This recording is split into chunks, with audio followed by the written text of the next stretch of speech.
नमस्ते and welcome to my new video. आज का हमारा टॉपिक है गांधी दर्शन। क्या है गांधी जी की फिलॉसफी में जो आज वर्तमान में भी उनकी फिलॉसफी वैलिड है, न केवल वैलिड है बल्कि आज भी उनकी फिलॉसफी को फॉलो करने वाले हजारों लोग हैं। गांधी जी की फिलॉसफी पे चर्चा करने से पहले उनके लाइफ स्केच एंड वर्क्स पर एक छोटा सा संक्षिप्त सा प्रकाश डालना चाहूंगी। गांधी जी का जन्म 2 अक्टूबर 1969 को पोरबंदर गुजरात में हुआ था और उनकी जो प्रारंभिक शिक्षा है वो अहमदाबाद से पूरी हुई।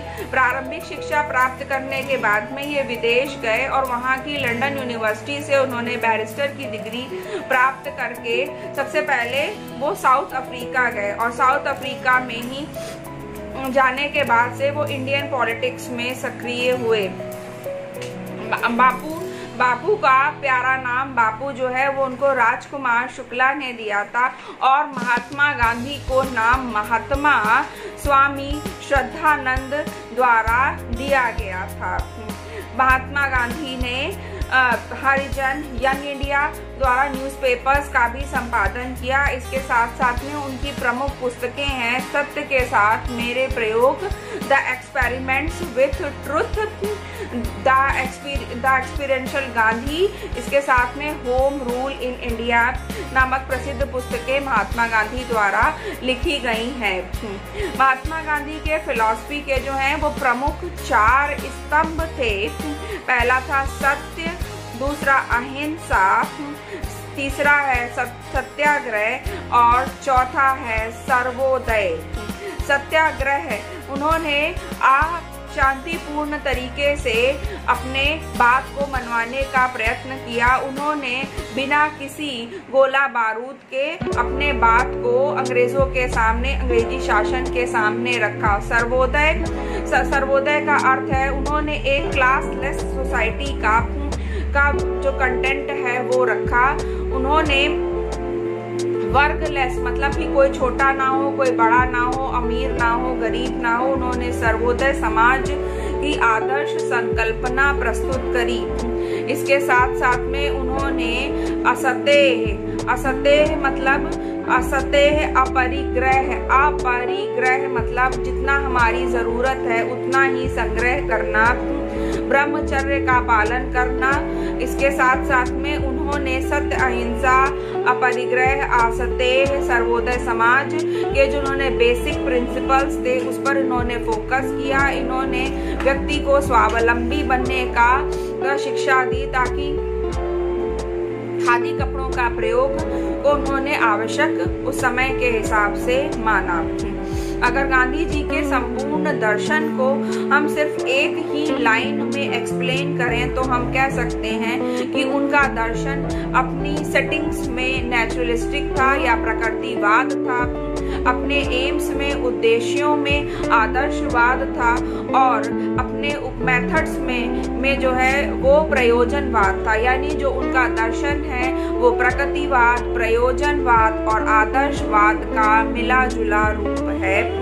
वर्तमान समय में जो सार्वभौमिक और निःशुल्क और अनिवार्य शिक्षा का जो कॉन्सेप्ट है उसकी फाउंडेशन बहुत पहले महात्मा गांधी जी ने रख दी थी। उन्होंने फ्री एंड कंपल्सरी एजुकेशन की संकल्पना रखी, उन्होंने सह शिक्षा की संकल्पना रखी, उन्होंने learning by doing, learning by activity जो कॉन्सेप्ट्स अब हैं वो उन्होंने बहुत पहले अपने दर्शन में दिए। इसके साथ साथ में महात्मा गांधी ने बुनियादी तालीम या नई शिक्षा या बेसिक एजुकेशन की जो है वो एक इम्पॉर्टेंट कॉन्सेप्ट दिया। अब महात्मा गांधी की जो फिलॉसफी है उसमें सबसे पहले उन्होंने शिक्षा के बारे में क्या कहा। उन्होंने कहा कि साक्षरता ही शिक्षा नहीं है, शिक्षा इसके आगे भी है और शिक्षा क्या है, is drawing out best from a child. एक बच्चे से उसका जो बेस्ट है वो बाहर निकालना ही शिक्षा है, is drawing out best from a child. अगर शिक्षा के उद्देश्यों की बात की जाए तो उन शिक्षा के उद्देश्यों को 2 भागों में विभाजित किया जा सकता है। पहला उद्देश्य जो शिक्षा का है वो है सेल्फ रियलाइजेशन यानी अपने आप को जानना और स्पिरिचुअल डेवलपमेंट, हमारा जो आध्यात्मिक विकास है वो हो सके। लेकिन हमारा ये अल्टीमेट एम है, हमें उस लक्ष्य तक पहुंचना है। उससे पहले जीवन में आने के लिए हमें क्या ज़रूरत है, जीवन में आने के लिए या जीवन जीने के लिए सबसे पहले हमारे लिए आवश्यक है ब्रेड बटर एम, यानी हम अपनी रोजी रोटी कमाने में सक्षम हों। शिक्षा ऐसी होनी चाहिए जिसको प्राप्त करने के बाद व्यक्ति अपनी रोजी रोटी कमाने के लिए सक्षम हो जाए। शिक्षा प्राप्त करने के बाद में एक व्यक्ति का चरित्र मजबूत हो जाए और व्यक्ति एक सुयोग्य नागरिक के रूप में समाज में स्थापित हो जाए। ये है शिक्षा का अल्टीमेट, ये है शिक्षा के कुछ M according to Gandhi ji. तो गांधी जी के ये शिक्षा के उद्देश्य हो गए। अब इन उद्देश्यों को प्राप्त करने के लिए शिक्षा का करिकुलम कैसा होना चाहिए या पाठ्यक्रम कैसा होना चाहिए। गांधी जी ने all round development of students पर उन्होंने बहुत ध्यान दिया। उन्होंने कहा कि बच्चे का हार्मोनियस डेवलपमेंट होना चाहिए, यानी कि उसकी माइंड, बॉडी और हार्ट जो है वो एक दिशा में काम करना चाहिए। उन्होंने 3H और 3Rs पर उन्होंने मेन फोकस किया। 3H मतलब कि हैंड, हार्ट एंड हेड, यानी कि हमारा हार्ट, हमारा हाथ यानी साइकोमोटर डोमेन और हमारा हेड सब काम करना चाहिए। और 3Rs पर उन्होंने विशेष जोर दिया। R मतलब कि एक है रीडिंग, बच्चे को पढ़ना आना चाहिए, रीडिंग, राइटिंग एंड अर्थमेटिक, उसको पढ़ना आना चाहिए, उसको लिखना आना चाहिए और उसको सामान्य गणित लगाना आना चाहिए। उसके लिए करिकुलम में उन्होंने arithmetic, sociology, general science, drawing, art and craft, इस पर उन्होंने विशेष बल दिया। उन्होंने बेसिक एजुकेशन को मदर टंग में देने का प्रस्ताव रखा और उन्होंने कहा कि बेसिक एजुकेशन क्राफ्ट सेंटर्ड होनी चाहिए। उनकी बेसिक एजुकेशन को पूरी बुनियादी तालीम या नई शिक्षा भी कहा जाता है।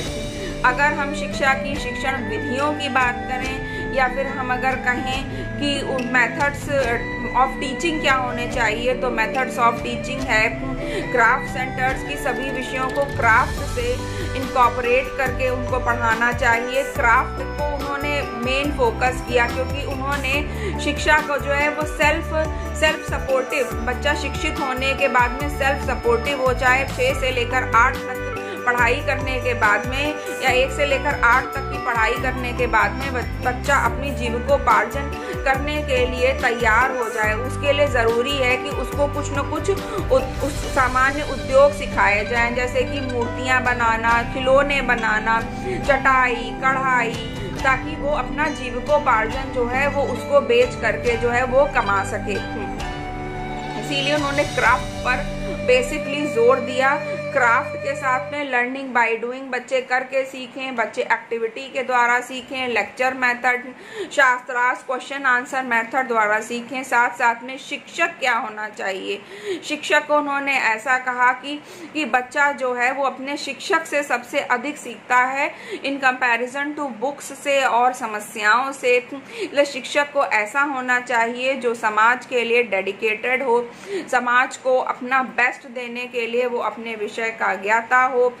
यह था महात्मा गांधी जी का दर्शन, जिसमें सत्य, अहिंसा, सत्याग्रह, सर्वोदय, असत्य, अपरिग्रह, खादी, स्वावलंबन की विशेष शिक्षा दी गई।